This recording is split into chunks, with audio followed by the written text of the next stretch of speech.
जय हिंद। आप देख रहे हैं भिलाई का सच। मैं सोहेल चिश्ती।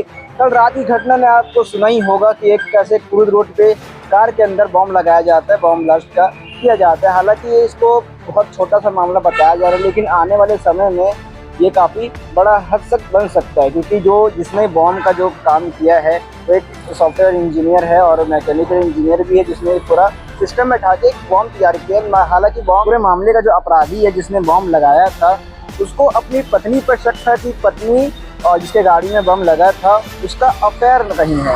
कहीं ना कहीं इसका मामला की पुष्टि हुई और ये सच साबित हुआ। तो जिसके साथ उसका अफेयर था, जिसकी वो डस्टर गाड़ी थी, उसको सबक सिखाने के लिए, ना कि जान लेने के लिए, सबक सिखाने के लिए उस गाड़ी में नॉर्मली एक बम फिट करता है, जिसके बाद वो अगर वो इसके अंदर भी रहता तो उसको कोई नुकसान नहीं पहुँचता। वो गाड़ी के बाहर जाते उसी समय बॉम्ब का विस्फोट हो जाता है, बॉम्ब वहाँ फट जाता है। फटने के बाद कई गाड़ी भी कहीं कहीं जल जाती है, उसके कांच भी फट जाते हैं।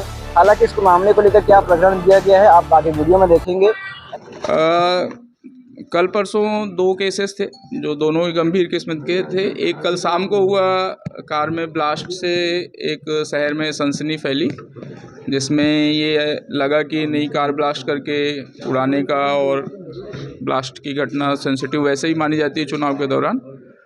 पुलिस ने तत्काल सूचना पे उस पर अपनी कार्रवाई स्टार्ट की और एफएसएल की टीम के साथ घटनास्थल और कार का जो ब्लास्टिंग का कारण और क्या चीज़ें हो सकती हैं उस पर हमने तत्काल एफएसएल से जांच करके रिपोर्ट ली।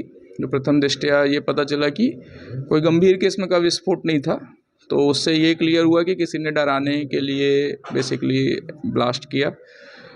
जैसे ये क्लियर हुआ, हमने फिर से जो जिनकी गाड़ी पे प्रयास हुआ था उनको बैठाया, उनसे बहुत डिटेल में पूछताछ, उनके यहाँ काम करने वालों की लिस्ट और सब लिया। और जो प्रथम दृष्टया लग रहा था कि किसी ने डराने के लिए किया, और बाद में वो सही साबित हुआ। और पूरी डिटेल पूछताछ करते हम उनके यहाँ काम करने वाली एक लेडी पूजा सिंह को आइडेंटिफाई किए, जिनके पति के साथ इनकी थोड़ी सी अनबन थी, और वो विवाद के चक्कर में एक बार पूजा सिंह की जॉब भी गई थी।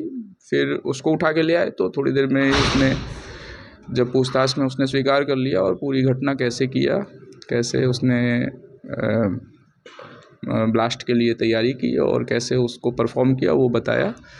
पूरी घटना के पश्चात उसको अरेस्ट किया गया है और अभी उसको बीएनएस की धारा 324(5) और विस्फोटक अधिनियम के तहत अभी अपराध दर्ज करके जेल भेज रहे हैं। सर, पूरे मामले में विस्फोट होना बड़ी बात है। किस तरह का विस्फोट है और किस तरह का टाइमर सेटिस्फाई किया? विस्फोट होना बड़ी बात है, बट अगर घटना की पूरा छानबीन करके देखें तो इतना जिस लेवल पे कल शोर हुआ या जिस लेवल पे इसकी सेंसिटिविटी थी, विस्फोट नॉर्मल था। जो नॉर्मल पटाखे टाइगर बम जैसे किए जाते हैं, वो भी बंद गाड़ी में अगर आप पटाखे छुड़ाएं तो वैसे ही टाइप का इम्पैक्ट आएगा, सेम उतना ही था। और हाँ, ये ज़रूर है कि जो टॉयज में आजकल रिमोट यूज होते हैं, तो जो आरोपी है वो कंप्यूटर साइंस से इंजीनियरिंग किया हुआ है, तो उसने उन टॉयज से बैटरी ऑपरेटेड टाइमर लगाकर रिमोट से उसको ब्लास्ट किया। ये एक उसमें सेंसिटिविटी दिखी है और उस पे उसके अगेंस्ट कार्रवाई कर रहे हैं। सर, किस तरह की प्लानिंग की है इसने कि पहले वो आया फिर लगाया? प्लानिंग जैसा कुछ नहीं था, उसको सिर्फ चूँकि उस जो हमने पूछताछ किया उसको उसका घर खराब होने का